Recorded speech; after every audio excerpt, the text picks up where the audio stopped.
It's another week. It's another week. We are back. This is the hot seat, and this is the weekly Pastor Don devotional. And we are so happy that you guys have joined us.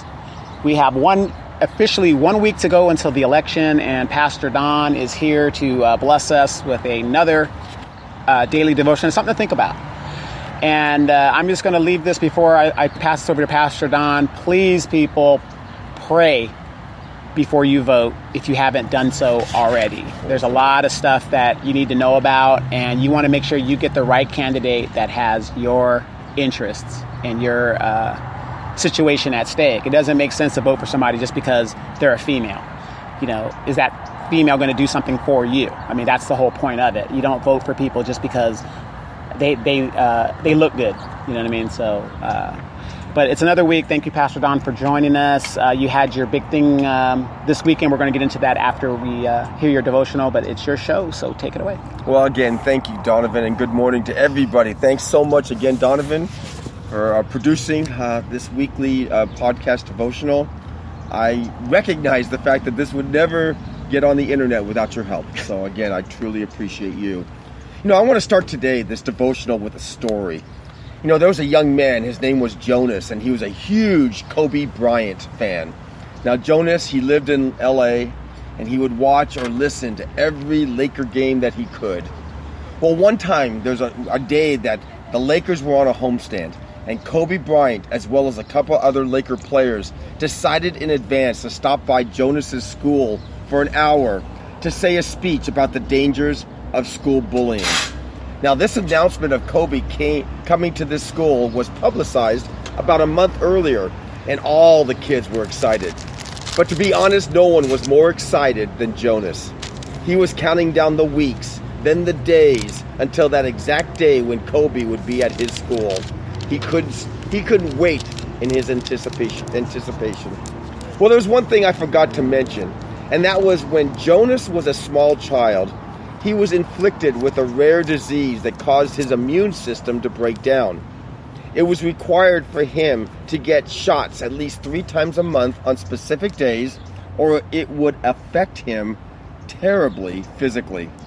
And as you would know it, his appointment fell on that exact day that Kobe was going to be at his school. Jonas pleaded with his mom to change the appointment date. Mom even called the doctor to see if it was possible to delay the shots for 1 day. But the doctor was firm that the shots had to be administered at specific times to keep Jonas's autoimmune system working properly. So needless to say, Jonas went to his doctor's appointment and missed seeing his favorite player at his school. You can only imagine how sad a day it was for Jonas. His one big opportunity to have something amazing happen in his life, and he missed it. Well, it happened to be that the principal at the school heard about this unfortunate situation regarding Jonas and this mandatory doctor's appointment. So when Kobe was at the school principal mentioned to him about Jonas and the fact that he was probably his biggest fan, but would miss him that day for reasons outside his control. So Kobe Bryant arranged to have 2 tickets at the ticket will call booth for the next game on the schedule. But even better than that, Kobe has also arranged locker room passes so that Jonas could meet Kobe and all the other Lakers before the game. So if you think about it, in essence, Jonas did not miss out completely and was actually even more blessed in being able to meet Kobe and enjoy the game on the ground floor. It ended up being a huge blessing for Jonas. So you might be thinking right now, well, that's a cute story. What in the world does that have anything to do with this morning's podcast? Well, in one word, everything. I know that there were many of you, that wanted to attend my Meet Pastor Don event last Saturday and be part of God's movement to plant his church in the Rancho Belago area. But for many different reasons, you were not able to make it to Vista Lomas Park last Saturday. And maybe you felt a little disappointed about that. But just like in my story with Jonas and Kobe Bryant, you still can be a part of this adventure even if you did not have the chance to attend my event. Now, I'm not sure if you're as enthusiastic as my friend Jonas in meeting Kobe with this church plant, but God may have touched your heart in such a way to motivate you to want to be a part of this process. And I want to tell you this morning that it is definitely not too late. In a couple minutes, I'm going to give you all the information about our first core group gathering for this church plant. And even though you missed the meeting, I am excited to invite you to this gathering and be a part of this church plant process. God does not want anyone to miss this awesome opportunity, and either do I. So please continue to listen to this devotional as I will give that information at the end of this podcast. But I want to talk a little bit about another subject here just for a minute. Jesus teaches us in Matthew 22:21, give to Caesar what is Caesar's, give to God what is God's. So you might be thinking, what exactly does that mean? Well, what it means is we need to give God all of ourselves in prayer, God's word, service, and living as a reflection of Him. God teaches us in 1 Corinthians 6:20 that He bought you and I at a price as believers, and we need to honor Him with everything that we have. But there's also times that we do need to give back to Caesar that belongs to Caesar's. And that could easily be interpreted in our responsibility to vote next Tuesday, November 8th. We are blessed to live in a country that gives us the opportunity to vote for whoever we choose in these elections without duress. We can choose whoever we want for president, for mayor, or councilman, or anything else, and not be in fear for our decisions. But with these rights comes responsibility. You and I need to exercise this right and make sure our voices are heard on November 8th. Please don't make the excuses that you are too busy, or your vote means little, or it's all too confusing. It is important that we all do our civic duty because our livelihood is on the line, especially in this year's election. Folks, we are living in difficult times, and in my opinion, we are living in the end times. Our voting in this election may be the most important ever in the history of our country, our state, our city, and our districts. We cannot be apathetic or disinterested because the stakes are way too high.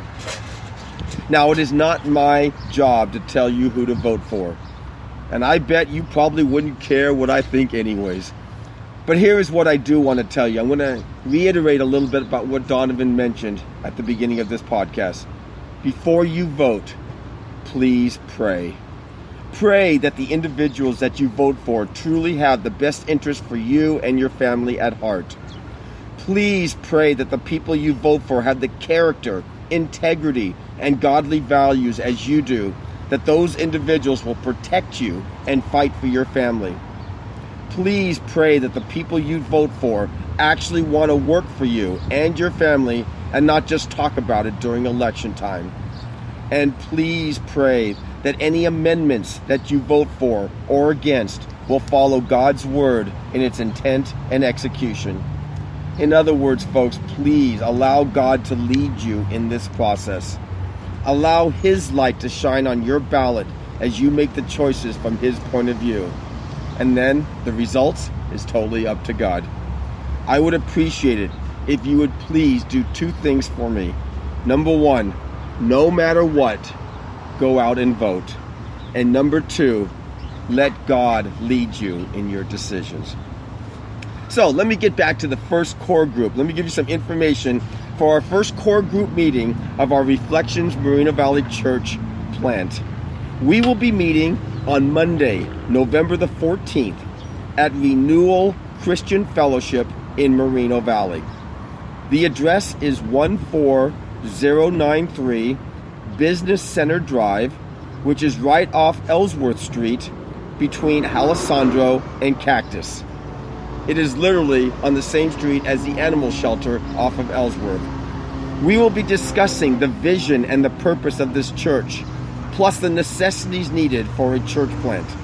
We will have food and drink, and I'll tell you, we will be laughing and having awesome fellowship. And I will also be introducing a Bible study called Planning a Church God's Way. It will be a wonderful time as we lift off on the ground floor on expanding God's kingdom here in Moreno Valley. You will not regret being a part of this core group. So I'm asking you to please make your plans to be there at Renewal Christian Fellowship on Monday, November 14th at 6:30 p.m. If you have any questions, you can call me or text me at 951-522-1749, or you can email me at reflectionschristianfellowship@gmail.com, or of course you can always instant message me, my name, Don Meinberg, Meinberg. You can do that at any time. Folks, it's time to get started preparing the fields for God's new church. Let's do it together. God bless you, and have a wonderful week. All right. Thank you, Pastor Don. That was, again, always something that I look forward to every week. And, as we do the radio show on Wednesdays, even when we meet people, you see people that say, hey, your daily devotionals, weekly devotionals really keep us going. They really like them because they are very, very good. And what's that? Imitation is the best form of flattery, as you see a lot of pastors now are trying to do what you're doing. So that's a very, very good thing. But I want to talk about real quick the thing that happened Saturday. A lot of people were there, and I heard that weather was beautiful. The park was beautiful. Some people did sign up for the contacts and things like that. So now that is done, and we're going to go to the meeting. We already did the meet and greet. And we're going to the core group meetings. What is the overall vision that you want to go? What direction do you want to go in that aspect? Well, again, I was really excited for Saturday at the Meet Pastor Don event. Yeah, there was definitely people there, mm-hmm. and a lot of people had a lot of great questions. And few people was not in a position to be part of this, and a lot of people were. So it was really a very informative time. It was a blessing, and everybody seemed like they were excited about what we're trying to do in Rancho Bulago. The vision is basically we want to start a church plant movement in Rancho Bulago. The one thing that everybody that I talked to on Saturday agreed is that there are no churches in Rancho Bulago. I mean, you have to go north up towards the freeway to find some churches up there on Alessandro. But down around Iris and the areas of Rancho Bulago, there's literally not one church. Right. A lot of people in that area, from my understanding, don't even go to church in Moreno Valley. They go to San Bernardino, Riverside. It's interesting you said that, because some of the people I met on Saturday said the same thing. They have to drive to the Sandals up in Riverside or Harvest, or even out to the Rock in San Bernardino, because there's nothing here that in their own community. So that part was really exciting for many of the people. But again, back to the vision is we want to make a church in Rancho Bulago, a community church that the people can get together and live life together as a reflection of Jesus. It's more than just a Sunday morning service. It's more than just, singing a couple songs and then listening to a message and then I'll see you next week. It's living life. People struggling with family issues, struggling with jobs, struggling with their children or whatever. We want to be part of that core group, support group for them, that we can live life together, build each other up in Christ, and allow each of us to be able to allow Jesus to be the focal point of us. And that you can do that in a community church. Right. It's hard to do that when you're going to a church 15, 20, 25 miles away. Right. So that's what our goal is. Our goal is to build people up, have a heart for the lost, and allow Jesus to really shine in Rancho Bulago. Right. Now, here's the thing. I'm just going to speak as somebody who looks at this church plant. I say, wow, this is going to be a lot of work. And when you look at all the work that you got to deal with in starting a church and building it, like I said, I'm working 40 hours, 60 hours a week.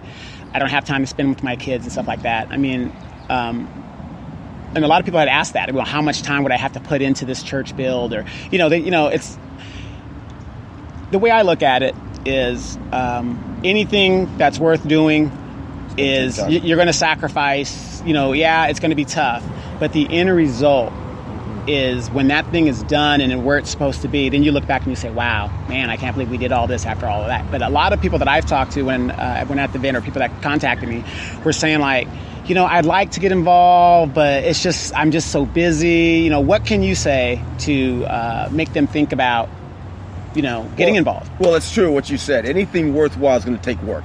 Right. It's almost like you get what you pay for. If it's free, that's what you're going to get. Anything that's got a lot of value is going to take time, effort, and work to get it accomplished.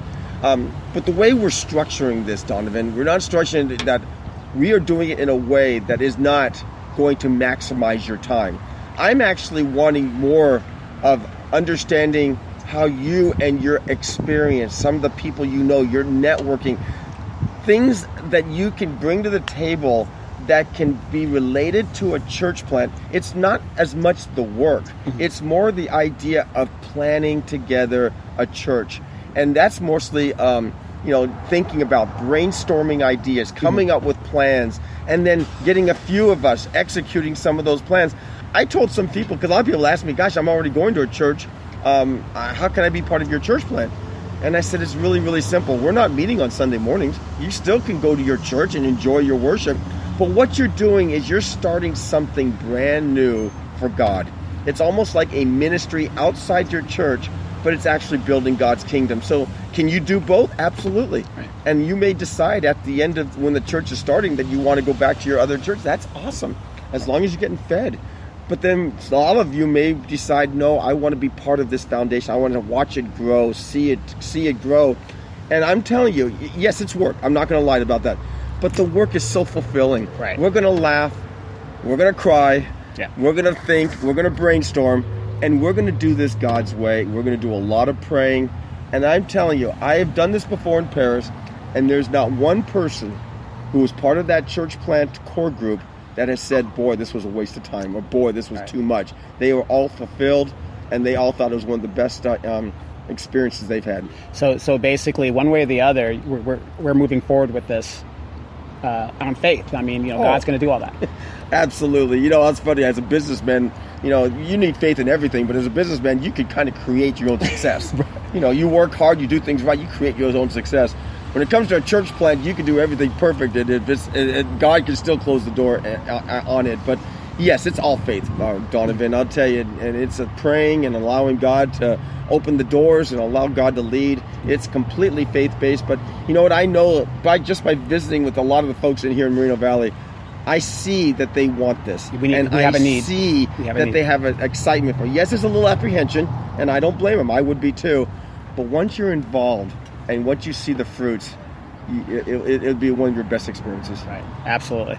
So again, if you happen to have missed the Meet Pastor Don, it's still not too late. Pastor Don is here every Tuesday on Day Street, and it's getting a little colder, so we're going to be moving to Edgemont Studios, which is, and we're going to give you the address for that. But you can still contact him via email, messaging, call him, whatever you do. You can contact us here. We can pass the message on. No problem. So if you did not attend the Meet Pastor Don, you need to meet the guy. The guy will talk to anybody. He's really a really down-to-earth type. Put it like this. Like I said, remember, I'm a Catholic. He doesn't run around in a $300 suit, Gator shoes, and got the pimp hat and all that, the nice ride. He has a nice car, but he doesn't have like the Bentley and bodyguards around him. So, he is approachable, very, very nice guy. Everybody says one of the best things that I've done on this show was to beg Pastor Don to come on and give us a weekly devotional. And when he comes on the radio every other Wednesday, people love it because it's funny, and he kind of keeps us in line with that. But Pastor Don, we're here every Tuesday. Like I said, it's never too late. If you got any ideas, any comments, he wants to hear that kind of stuff. Please don't be too graphic in your comments. I get that myself. So please differentiate Pastor Don or me. But we're here on Day Street at 10 o'clock every Tuesday. And Pastor Don, he has another appointment to go to, and he's running all over the city.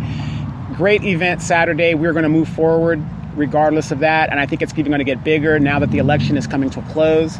And everybody's going to be refocused, and it's getting a little colder, so people want to do things indoors. So, anytime to do that. So please, you guys, go out there, vote, vote Donovan Sadiq in the 1st District. I have to be biased about that, but I think he's the only guy that has done anything. If you look at all the candidates and you combine all of those candidates and you ask them, even the candidates that were recalled that sat on the seat for 2 years and the one that's currently on there for 2 years, if you combine all the 7 candidates in District 1 and take me out of the equation and you say, out of all of these 7 candidates, what have they all done? It's going to come to a total of 0. I'm talking about what they've done for the community. It will come to a total of 0. And I want you to think about that when you go into that voting booth. Do these candidates do for the community, or do they do for themselves? And of course, I'm in it to win it. And even if I don't win it, I'm not going anywhere. So I want you guys to know that. But please vet these candidates, look into your heart, and look at your interests. If you look around your neighborhood and your yard and your neighbor's yard looks like hell, or you don't have any sidewalks, ask yourself, well, this lady was the councilman for 2 years.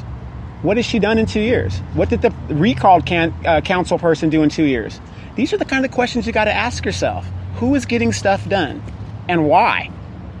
And if you go by that and you put a little prayer on it, you can't go wrong. It has been a great week. Again, it's pretty tight in the elections. Don't let the emails and all that other craziness get to you. Look into your heart, pray to God. And again, Pastor Don, thank you so much for this week. And we look forward to next week, and keep us abreast of how the church plant is going. Thank you, Donovan.